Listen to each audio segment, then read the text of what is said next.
বিয়ের পরে অনেক কিছু চেঞ্জ হয়ে যায় ঠিকই, কিন্তু যদি আমরা চেঞ্জ হতে দিই তবেই।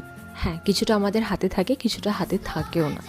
তবে এটা কিন্তু নিজেদের উপর অনেকটাই নির্ভর করে বলে মনে করি আমি।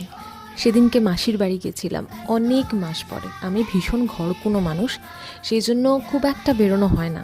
কিন্তু যখন বেরোনো হয়েছে তখন মাসির বাড়ি একটু ঘুরে এসেছি, একটু খেয়ে এসেছি। আমার মাসি দুর্দান্ত রান্না করে।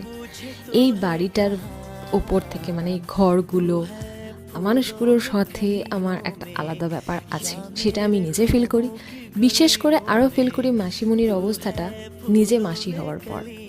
তো সব কিছু মিলিয়ে মিশিয়ে একটা আলাদা ভালো লাগা আছে এই জায়গাটার উপরে আমার। তারপরে তো মাসিমণির হাতের রান্নার কোনো ব্যাপারই হবে না, কোনো কথা হবে না।